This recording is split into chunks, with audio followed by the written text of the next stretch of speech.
I think a lot of women, men do it maybe as well, but I think a lot of women do that. We put everything into it. And it's very hard to switch off. And for you guys, if you've got your own business going or you're finding your business, you've got to put everything into it, and you're constantly on it. And it's really important to take a step back. And I never did that. And I do wish I had.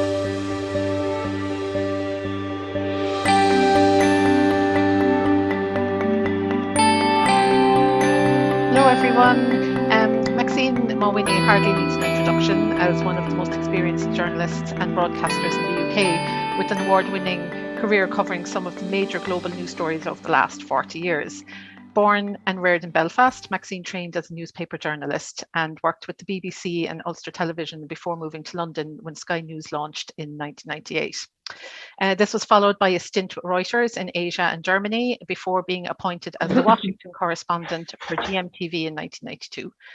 Maxine returned to London in 1996, joined BBC World News, and she was the duty presenter in the early hours of the 31st of August 1997, which you might say to yourselves, what's so important about that? Well, it was the night that the news broke of Princess Diana's fatal car crash, and this was one of, I suppose, the biggest parts of Maxine's career. And she continued in her role as a senior news anchor for over 20 years with the BBC. Maxine now brings her skills of live TV broadcasting into the corporate world through workshops and training sessions. And anyone who was lucky enough to be part of our AwakenHub Camera Ready event with Maxine earlier this year will never look at a roll of celotape or a box of Pringles in the same way ever again. And if we have time, Maxine might be able to remind those or tell those who weren't lucky enough to be there what those tips were. So there's definitely a book in Maxine, and this evening we've so many questions to ask, we hardly know where to start. Welcome, Maxine, and thank you so much for being the perfect AwakenHub Jollies, Christmas Jollies guest at the time when we all need a little bit of joy. I'm absolutely thrilled to be here, and I'm really honoured that you have me back again, because I thought you'd exhausted me last time. No, but no, we did more. We didn't even scratch the surface, Maxine, which is why we wanted you back. Because the last time it was work, it was business. This time we wanted to find out more about the woman behind the camera. Okay. So to kick things off, as a Belfast girl coming out of a time when things were very different politically, socially, economically, what motivated you to start a career in broadcasting and journalism? Well, I think this goes back even further in my life, till I was very small, because you just mentioned there that I had a book in me. Now, Sinead, I've already written a book. I did it when I was 5. I was 5. I wrote a book, and it was called The Princess and the Dragon. I illustrated it myself, and it got hung on the wall in class for the open day when everybody came around. And my mother actually said to me quite recently, do you remember that book you wrote about the dragon or something? I said, yes. I said, do you still have it? She said, no. She said, I remember throwing it in the bin, but I wish I'd kept it. So that was my book. Anyway, I haven't written another one since.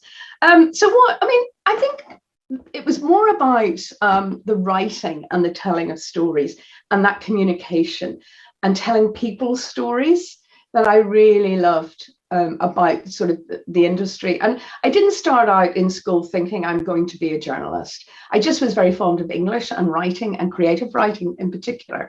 And it was a strange time, actually, because it was not a career for a woman in Northern Ireland at the time. It really wasn't considered the thing to do. My entire family wanted me to become a primary school teacher, because that's really a nice, safe thing for a job for a girl.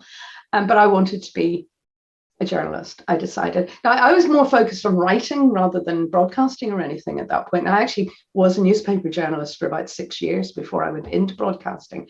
But I was really inspired by a few people along the way. And the one person who supported me was a woman called Elizabeth Robinson. Elizabeth Robinson was my English teacher at school. And when everyone else was putting up barriers, oh, don't be silly, don't do that. That's not a job you want to do. There'll be no money in that and all this sort of stuff. She said, no, if you want to do it, do it. And she was incredibly supportive. And I actually think that without her support, I wouldn't have been able to do it, because there was so much opposition. And it wasn't just my family, it was actually the school as well. They were pushing in all sorts of directions. So, yeah. You need a good woman to give you good advice and support. We do. And if it was good enough for an audience with Adele to talk about her English school teacher, then certainly when we have our audience with Maxine, we might see if we can find Miss Elizabeth if she's still around. That influence that people can have in us at a young age that stays with us throughout our lives.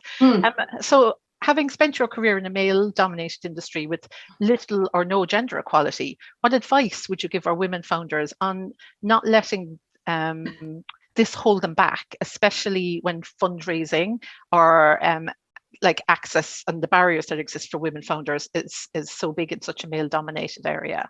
Yeah, and when I went into, particularly when I went to the BBC first in Belfast, if you could imagine, like, it would always might be a black and white photograph. It would have to be like that. You'd have to imagine it like that. So it's this, men, the whole room was full of men, and they're smoking because everybody smoked in those days, and they had pipes and everything in this. So it's this foggy grey sort of room. And there were two women in it, and they were the secretaries, just typing away on their typewriters. Everybody else was the journalists. So on the first day, I went in, and bearing in mind, I was an experienced journalist. I wasn't just somebody off the street. So I went in, and one of the guys came up and he said, "Who are you, and what are you doing here?" And I told him my name, and I said, "I've just been taken on as one of the new broadcast journalists." And he said, "Oh," and then he said, "Do you know what? I'll give you some advice. There's a really good job in the video library for a girl." Right, I was pretty young, so it's like, oh, okay. So I sort of let that slip away. I thought, well, you're bound to get this sort of thing. Next day, same guy comes up and he said, "Oh, you didn't go to the video library. Don't have any ambition. You're not going anywhere with a Northern Ireland accent." And at that point, I just thought, I'm going to show you. I don't care what you're saying. So actually, I think when I look back on it, I think the gender thing might have been a problem for them, but it wasn't actually a problem for me. I didn't care. I wanted this job and I was going to do it. And to be honest, the gender, I never even thought about gender in that. Not at all. But it is interesting because throughout my entire career, you hear a lot about ageism in the media, and there is that. We can touch on that a bit later, but it was actually gender equality was the worst, especially in those early days. You really struggled to get jobs against men. If there were men up for the job, you really had to fight your corner and be not even twice as good as them, about 3 times, 4 times, maybe even 10 times in the interview. So my advice to you is that I wouldn't even worry about gender. I wouldn't even think about it, because it's nothing to do with gender in the end of the day. If you're good and you can prove that you're good, you will get there. And don't be hung up on gender. And I know it's easy for me to say that. And I know that when you're facing this sort of like whole male dominated thing, it's really hard. But you know what? Why should they be better than we are? We're probably better than them, actually. So just really go for it, and don't let that put you off. And don't even have it in your head when you're doing something, because it's just not worth it. Yeah, absolutely. And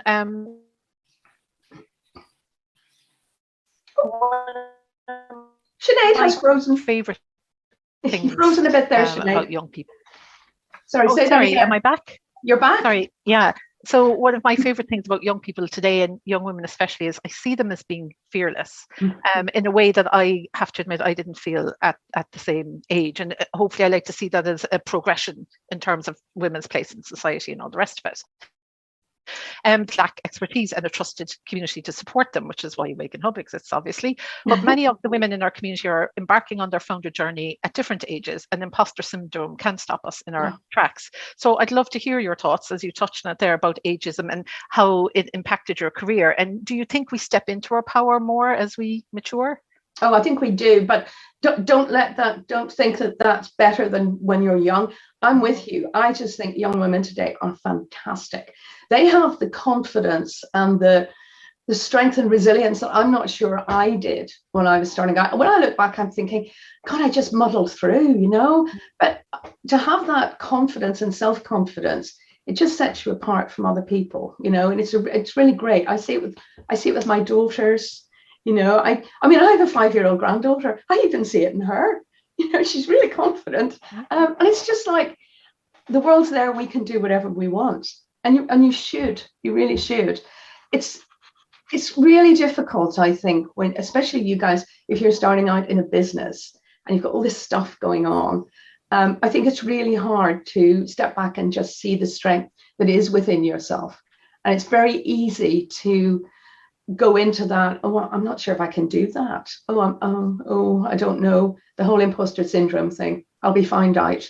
If I say I can do it, I'll be found out. Men don't go through that, you know, or maybe some do, but I don't really know anybody who does. But I think that with women, we should really try and shake that off. But I do think there's a progression, Sinead, definitely, from when I was doing this to when, you know, starting out to the young women today. They've got much more confidence and they know their worth. Now that's a big thing, knowing your worth and not underselling yourself, and knowing that what you've got is good, and believing in yourself, which is different from having confidence in yourself. You have to believe in yourself. And I think they've got all that. Yeah. I'm jealous. I'm actually jealous. Totally. I mean, we did an event earlier in the year as well called the Next Generation, I can't remember exactly what the title was, but we had a couple of founders in there, and like some of them started out as young as 13. And it's that whole thing of not to underestimate what you can learn from younger people, as well as them tapping into maybe the maturity and the lived experience that they can get. Yeah. I mean, in my life, there have been a few influential people, apart from my English teacher. My grandmother was a huge influence on me. And my grandmother, you know, remembers the bombs falling in Belfast, not the more recent ones. I'm talking about the war bombs, the World War II bombs. And she was very resilient. She brought up 9 kids. She was like such a strong woman. And one of those really straight talking Belfast women, you know, cut through all the rubbish. So she was a big influence. My mother is a big influence, and she has been very supportive, apart from when she didn't support me being a journalist, but she changed her mind. But not until I was on the TV. She didn't like the newspapers. As soon as I was on the TV, oh, this is a great job. Anyway, but, you know, she's been very supportive as well. So I was getting support from older women older than me, and wiser and more mature. And they were able to sort of give me that safety net, really, I suppose, and confidence in myself. My mother actually worked in the linen mills in Belfast when she was 14.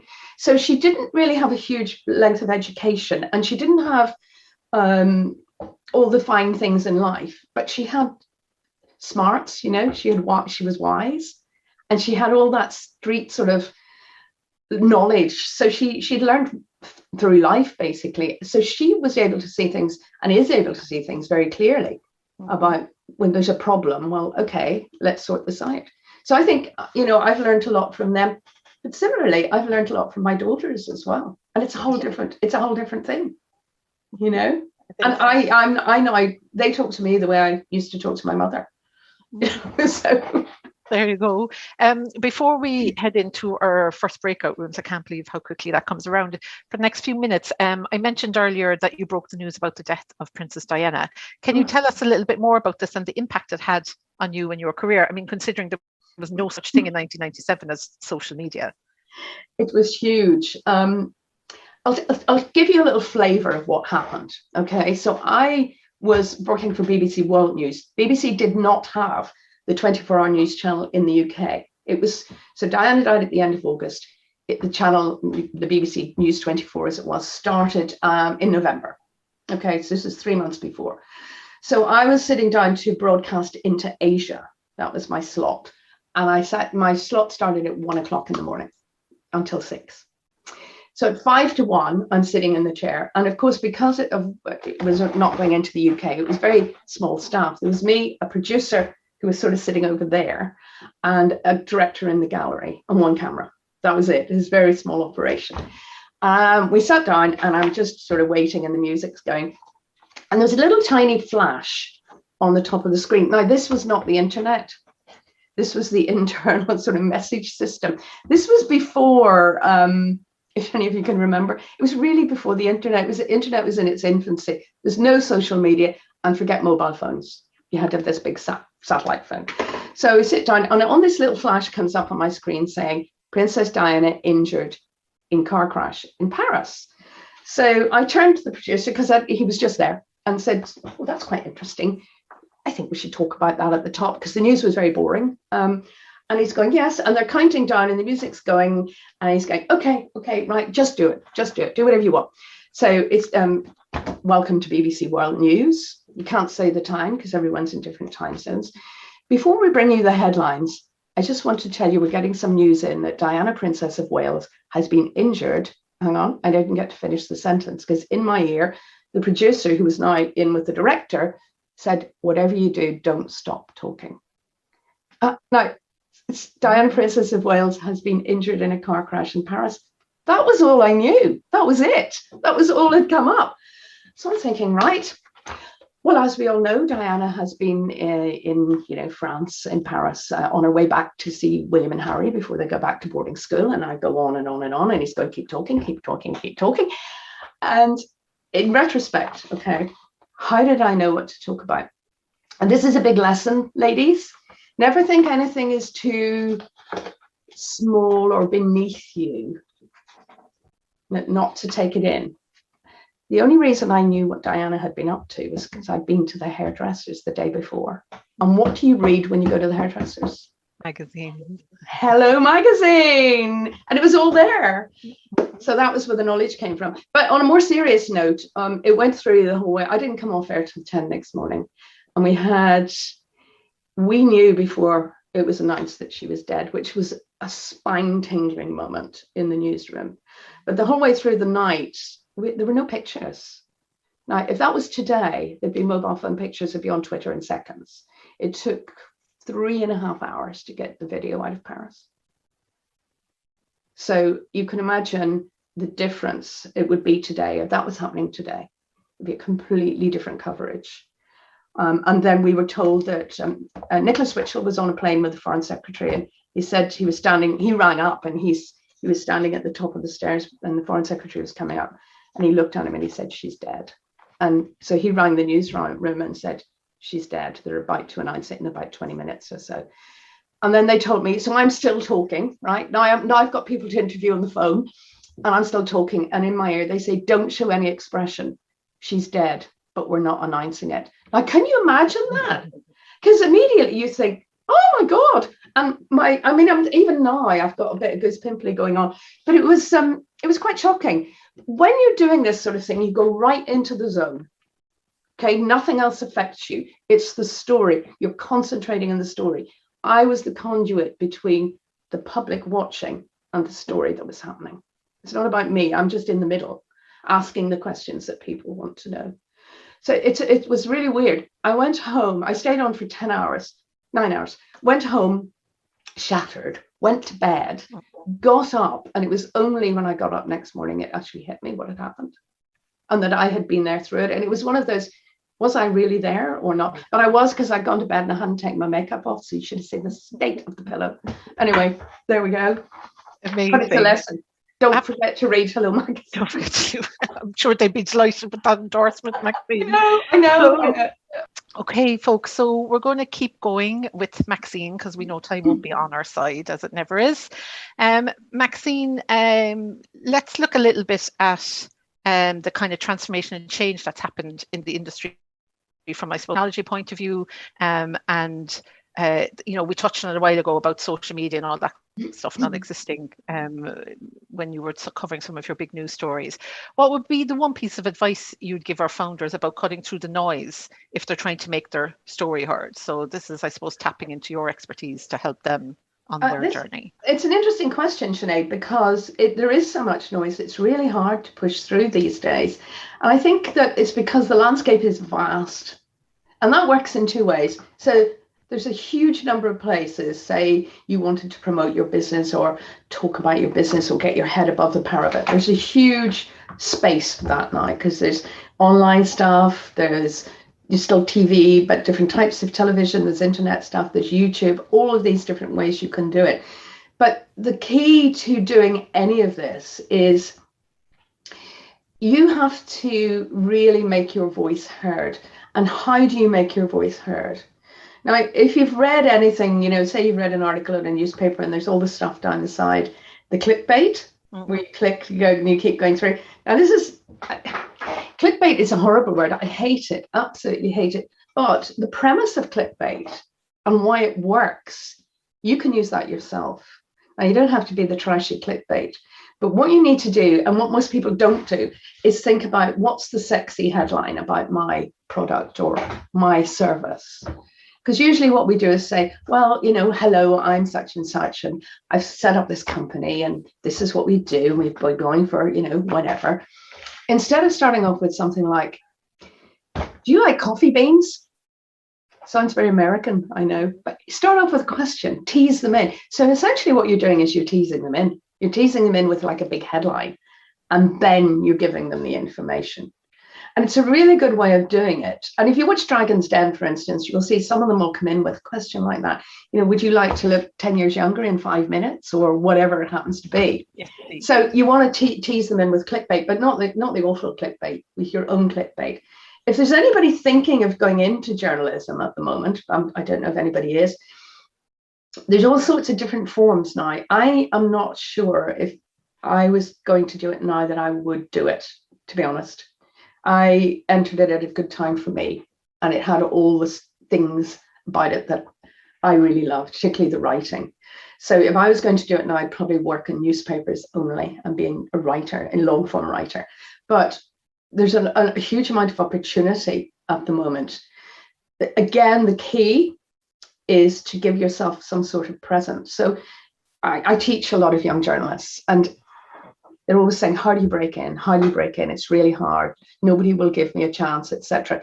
You have to make yourself a portfolio of work to show that you're a go-getter, to show that you're across everything that's happening. So this is where things like the YouTube channels come in, and little videos that you might make, and just observations, or even a blog. Blogs are great for that sort of thing. And blogs are great for you guys as well. So if you're thinking, or a small young person who's thinking about going into journalism, they need a body of work. They need to go to an employer to show that it wasn't just yesterday they thought about it. Over the years in school, they've been in their school radio, hospital radio, student magazine, all that sort of stuff. You can show a body of work, because that will set you up. And the same would apply, I suppose, if you're going into looking to broadcast media or something like that, is to build up a body of work that you can, like a portfolio that you can bring with you. All of it. You need to show that you've had a long-term interest. Now, a lot of people say you need to have a degree. No, you don't. I haven't got a degree. I went to the College of Business Studies in Belfast and did the National Council for the Training of Journalists course there. At that time, they were very restrictive. They only took 8 a year, because they only took the number of people that there might be the possibility of jobs for at the end of it. Now, it's sort of more of a free-for-all. But that's a great qualification, and I would recommend that to anybody. And in fact, people who do degrees then go on to do that course afterwards. Having a degree does set you up with some employers, but you don't, if you've got your body of work and you've been really pushing yourself out there and you can show what you're doing, it's a degree. Having a degree is not an obstacle. Yeah, and we know, like, media and TV is not all glitz and glamour, right? If anything, it can be almost the opposite, the pressure that people are under these days when it comes to social media and stuff. What got you through the hard times, Maxine? I mean, for those of us that know you, we know how kind, and clever and insightful you are, but how would you manage to stay true to yourself in such a tough sector and apply that, I suppose, to today? Do you know what? Growing up in Belfast, coming from Northern Ireland, there's no nonsense in Northern Ireland, or in Ireland as a whole. Let's face it, there is no nonsense, right? And it's always been, I think, probably the bedrock. It's where I come from, and it's the values that I have. Yeah, and I never the out of Belfast, right? But you can't take Belfast. Yeah, and I never let it go to my head, really. I've seen it a lot. I've seen what it does to people. And I never let it go to my head. But the other thing about it is I had 2 young children in tow. Mm-hmm. So I didn't really have the time to be doing all this glitzy, after work stuff. I would go to the embassy of, say, in Washington. The embassy was really good. They're very supportive, actually, of all the Irish people there. So I would do that, and I would do, a few other things.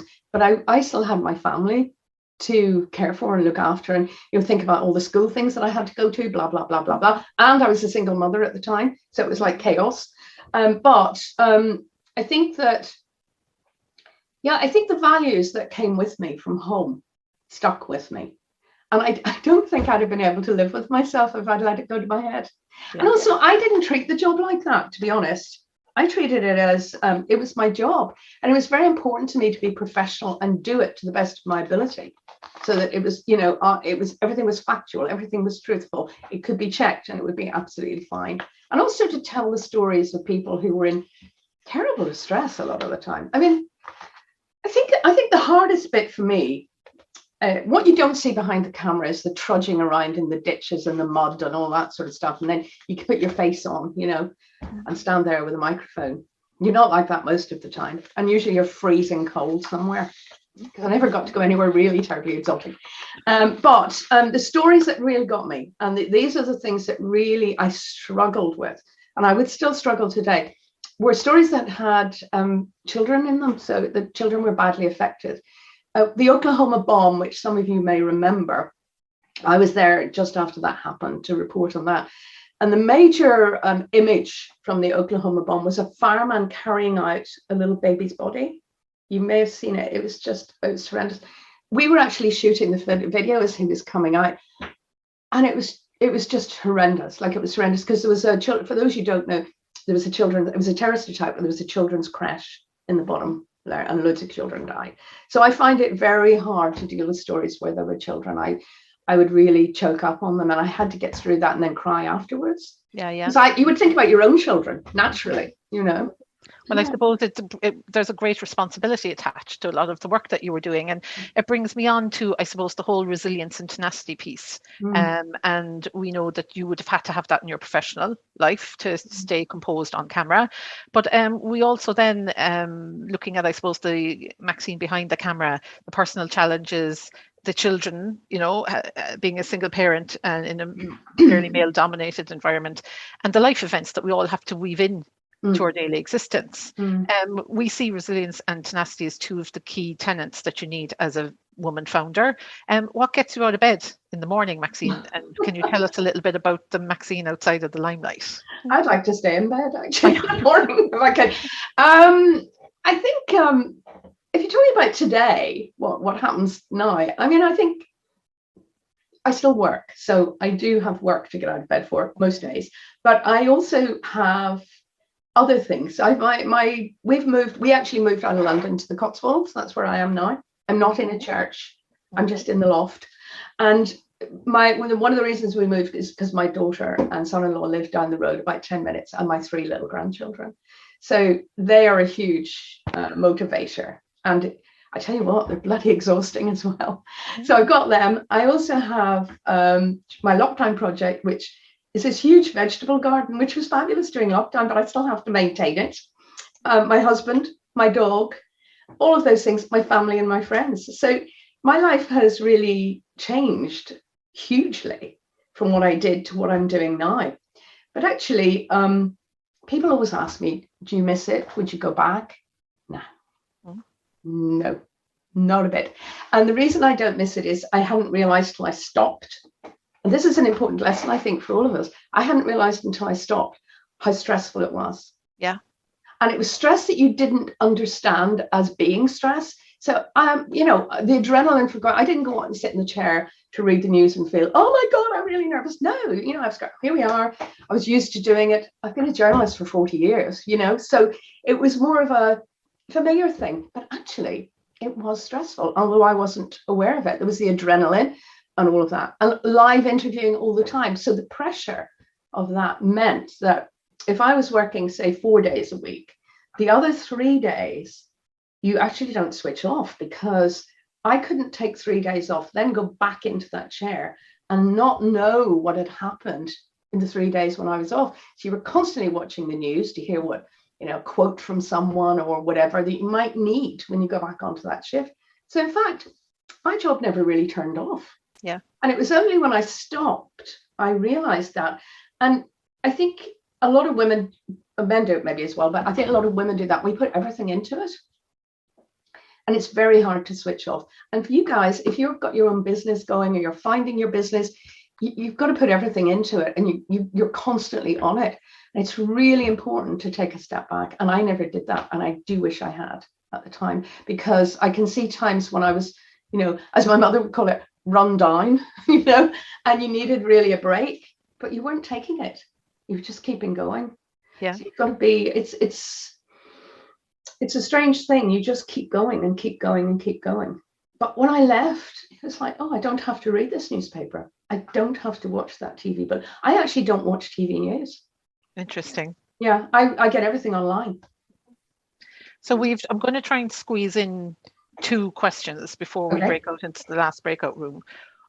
One of them is if we can touch really quickly for everyone who missed it the last time on the celotape and the pringles, right? Because people are asking about that. Oh, I haven't got it here. I'll come back to that after the breakout. Okay, super. I think I need to have it here. You have it? Okay. And then what would be your top 3 tips for women in the community looking to put their best foot forward? I suppose, what are your 3 non-negotiables that would help them on their journey? Okay, I'm going to go back to what I said about belief. You have to believe in yourself. Okay, if you're in that position where you're setting up and we're trying to get funding, got funding, you've got whatever you need, believe in yourself. It's different from confidence, it's belief. And that is the core thing. You have to believe in yourself.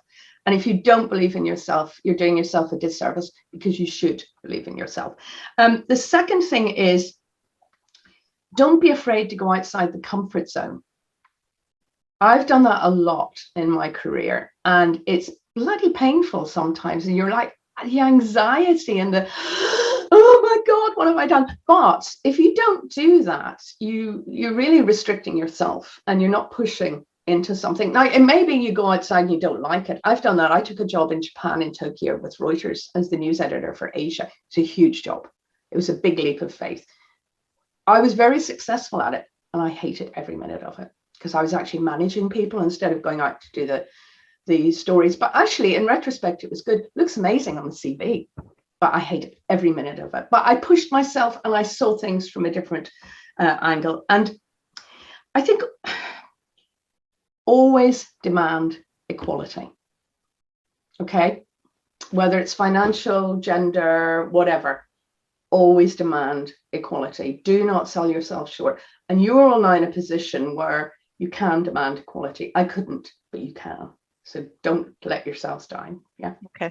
We actually have another minute or two, so then I'm sorry I threw you under the bus there with the whole Pringles No, it's all right. situation. I'm still coming back after. I know we will. Yeah, absolutely. So you lived in a kind of a really fascinating 24-hour time bubble for most of your career, and your first TEDx speech, you spoke about your relationship with time and the choices we have to make about time. Can you share your thoughts on this for more time poor female founders in terms of priorities for setting up their own businesses?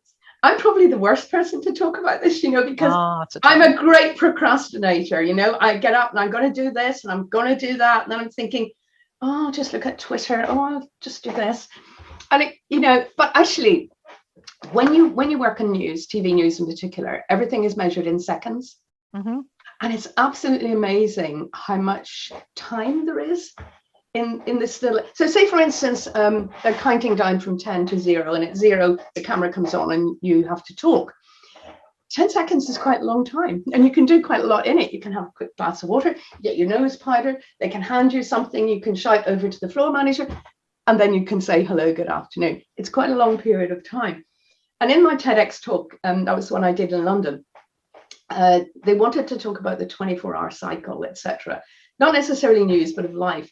And also what we do with time. And all these phrases kept coming up. We've wasted time, we've let time go, time flies, all those sorts of things. And I gave examples of, the bongs of Big Ben.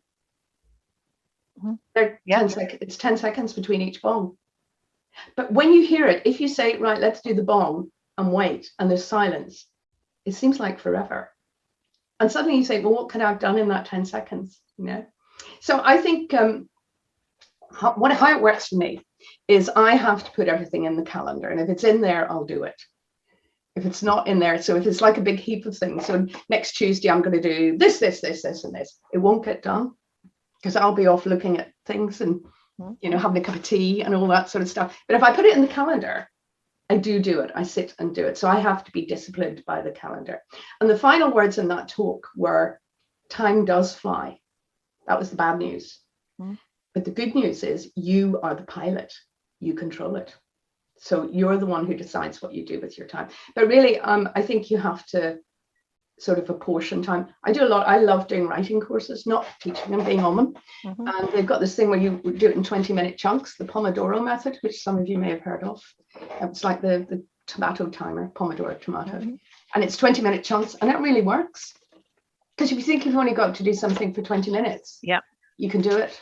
So you make it manageable rather than a mountain. I suppose it allows for less rabbit holes, right? But it still doesn't stop me procrastinating. I'm still looking at Twitter and the internet. So, Maxine, this is what we've been waiting for. Tell us about the celotape and the pringles, because we've been teasing people all year about it, so it's time. Okay, so earlier in the year, I was absolutely honoured to do one of my workshops for you ladies, and it's called Performing Through the Lens. And the idea is that you get the professional tips of how the broadcasters do it. But one of the more quirky parts of it is voice. And what happens if your voice goes really high? Because we women go up a bit high. And the other thing is strange things with your body when you're on here. Because everything on here seems bigger, doesn't it, when you do it? So let's start with the celotape. So here we are. This is celotape. So say you're doing something really weird with your body. Okay. Here we are. So say, for instance, when I come on to present something, I put my head to one side. Now, that's quite common. Hello, good afternoon. Here I am. And my voice is going high, so I'll need a Pringles box in a minute. So here we are. This is your savior, because say you've done that and someone has said to you afterwards, do you know you put your head to one side when you present? So the next time you come on to present, maybe you're doing a pitch. What will you be thinking about? Not the pitch. You'll be thinking, I mustn't put my head to one side, mustn't put my head to one, mustn't do it. So you need something that will think of it for you, so you can only think about your pitch. And this is where the tape comes in. So you put it in there, right? And nobody can see it, but you can feel it. And as soon as you move your head, it sticks into you. So there you go. It's thinking about it for you. You can use it for everything, actually. That's a simple example. If I've been putting my hand up to my hair the whole time, I was talking to you. It's anything that distracts the audience, basically. Okay. Now I've stopped. So you're thinking, oh, she's going to do it again. Oh, right. So if I was wearing a long sleeve shirt, I'd stick it there, right? And then as soon as I move my arm, I'll feel it. What it's doing is it's doing the thinking for you. So it's a little safety net. And if you're jiggling your shoulders, put them in here. You need 4, one at each side. So that is the celotape. Okay, the celotape is your savior. It means you can think about your presentation and not what you're doing. The Pringles box is yes, please. Yes, okay. I know I don't have a Pringles box. Had I known we were going to do the Pringles, I would have got one. But you know what it's like. So you get your Pringles box. You pour out the Pringles chips into a bowl and put them to one side. And you get the box, and it's got an end on the tube. This helps you bring your voice down. Okay, so what you need to do, if you feel that when you're presenting or when you're, talking to people or whatever in a professional sense, your voice gets a little bit high because you get a little bit nervous and you get that little thing going on here and you can't get back down again. It's quite hard. So not while you're doing your presentation separately, you use the Pringles box to bring your voice down. So what you do is you get your Pringles box like this. My hands on my Pringles box. And you bring your voice down really low and you keep going and you keep going and you keep going. And then you talk into the Pringles box down here somewhere. Now, what actually happens is you feel it here around your jaw. You feel where you are with your voice. It's about here. So that means when your voice gets really high, you know where to go down to. You can immediately go down to. Now, Catherine, once you've finished practicing the exercise, you eat all of the Pringles. This is my favorite exercise when I do it with young journalists. They love this because they get to eat the Pringles afterwards. This actually does work. It's a proper voice training exercise. And the idea is you get to feel sort of here and around here where the low voice is for you. And it just brings you straight down. Because if you try to come down from a very high voice up here somewhere and you're thinking, I don't know where to go to, you need somewhere to go. You need a level. Yeah. Okay. And I guess you need to hear yourself, right? You do. And the best way to do that is to record yourself on your phone. So you just record your voice only and then listen. If you listen to yourself without watching, you will actually hear what your audience hears. If you listen and watch at the same time, you can't get over yourself, you know, you can't get over your hair, you can't get over your face, and you hate your voice and everything. But if you listen, so if you were going to do a pitch, for instance, I would record your voice only and then listen to it. So is that opening strong enough? Have you caught them at the beginning? Is the closing strong enough? Are you using your voice properly? That's what you're listening for. You need to come to a workshop to get all the, I'll have to do this. Yeah, we're gonna have to, we'll have a conversation about that after this. I think we may well be doing it again. Some questions that have come in on the chat over the conversation so far. And I know this resonates with a lot of people who've got young children. What are your top tips? You had tiny children, a single mum, and a very high-powered job that you were always on. How did you manage that? Any tips around that for us and others who have it's very difficult experience? Yeah, it's really difficult, isn't it? And I don't think it gets easier as the generations go on. I think it's difficult always. In Washington, DC, I was there during the Clinton presidency. That's what I was covering. And I was the only female British correspondent. And it was really difficult because all the men had wives with them who were doing all the work for them with the kids. I didn't. So in comes the cavalry in the shape of my mum. So she would come to America and stay for the 90 days, then go home and then come back again, which was brilliant. And I had a really good network of girlfriends who would, because what happens in the job is that you'd be, you know, at home for weeks just doing stories from Washington. Then something happens and you have to zip off somewhere and you may be away. You don't know how long you're going for. You know, you really don't. So I had to have a network, and it was women mostly who really supported me in that, who would take the kids for me. But mostly my mum, who came and really made it all happen. You know, I think you have to be ultra organized, as you probably all know already, really ultra organized. And I had to be even mega organized because I was ultra organized at home for the everyday stuff, but there always had to be the contingency of what happens if I went somewhere. Yes. Yeah. And I think that notion about asking for help, because sometimes as women, we keep the world going. We hold up everybody around us and our families and everything else as well. And sometimes we have to ask for help. Yeah. How do you go about doing that when you're that independent character, you're ambitious, you want to keep your career going, and you want to look after your family and friends as well too? I mean, that can be really hard, can't it, asking for that help? Yeah, and you feel all sorts of emotions. You feel guilty because you're leaving the kids. You feel pathetic because you have to ask somebody for help. You feel you're not doing a good job because you can't juggle all these balls at the one time. It's a very emotional thing, actually, and I think the constant sort of feeling is guilt, to be honest. But yes. I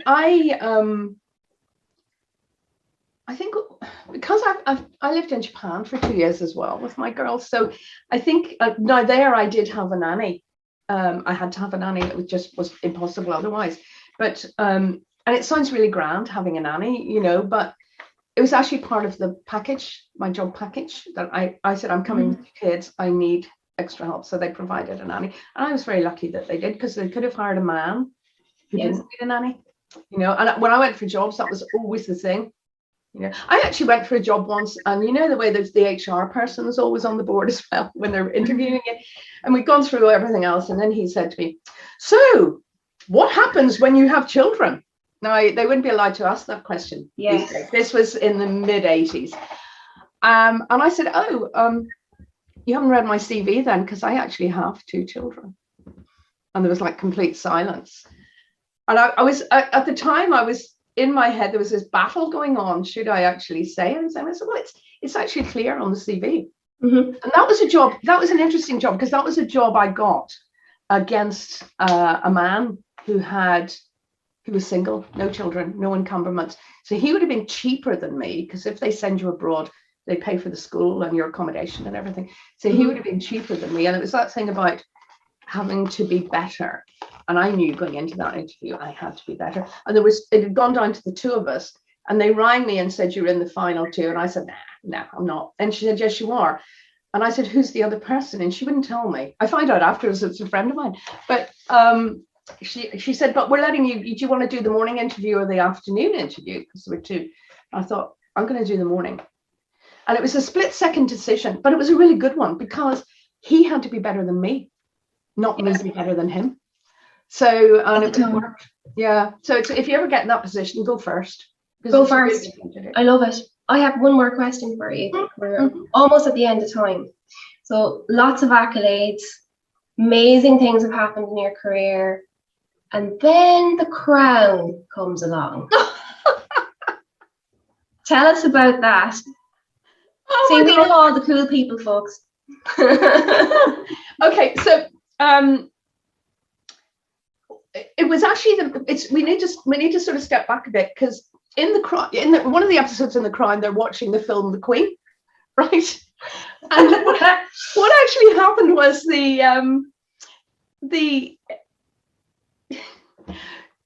I was in France on holiday, right? And my daughter rang me up, and she'd been to see the film The Queen in the cinema. And she said, Mom, she's a teenager. She said, you didn't tell me you're in The Queen. And I said, in The Queen what? And she said, the film. I've just been to see the film. I said, I'm not in The Queen, Natalie. And she said, you are. And she said, to the point, Mom, where when you came up on the screen, I jumped up and said, that's my mom in the cinema. So can you imagine? Anyway, what had happened and how this works is that the film companies buy the news footage from the news companies, and they were using it in a documentary style in the middle of the film. So they were doing the night of Diana's death, obviously. So it was this like weird sort of scenario. So anyway, I come back from holiday, and I said to my boss at the time, I said, so where's the invite to the red carpet so that I can go to the premiere on the red carpet and everything in Leicester Square? Nothing. We got nothing. Absolutely nothing. I didn't even get to, even just to go to the red carpet would have been nice. And everybody assumed that I had been, but I hadn't. It was a bit of a shame, really. But that's happened a lot. There was one other thing happened to me, actually, with GMTV in Washington. I did this news report about armored vehicles going into something or other. It's probably a school shooting. And the Daily Mail did this piece about me, and they said, Maxine Mawhinney's doing this, blah, blah, blah. And she was at this shootout and stuff. And it was, then she told us that armored bagels came in instead of armored vehicles, which is what I'd said, but it was the accent, so they had decided that I'd said armored bagels instead. So GMTV wanted to sue them. They said, you'll get loads of money out of it. I said, you've got to be kidding, you've really got to be kidding. So just let it go. But people do remind me of the armored bagels, which was quite fun. Brilliant. Maxine, of all the stories that you've covered, and I know that you've had stories that are difficult, what's your favorite? What's the one that sticks with you, that makes you smile now? Oh my God. My favorite story. Oh, there's lots of them, actually. There's really lots of them. I think my favorite type of story, let's put it that way, would be where you've actually told the story of real people.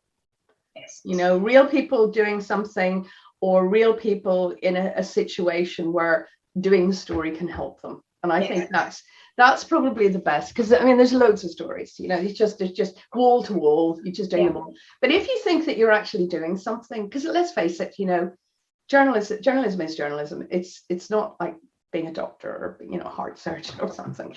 But if you actually feel that you've helped improve someone's life, or helped them in some way, or told their story to a wider audience that has maybe made people more aware of something, that's really feels good. It really does. That's your superpower.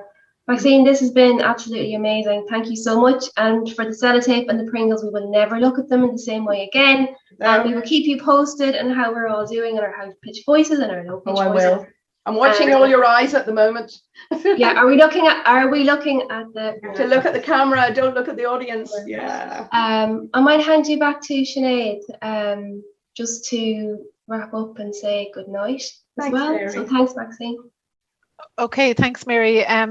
Just a quick thank you, I suppose, from all of us for a really fantastic year. We wouldn't be anything without you. And we're looking forward to 2022. We've got lots of plans and looking forward to all of you joining us.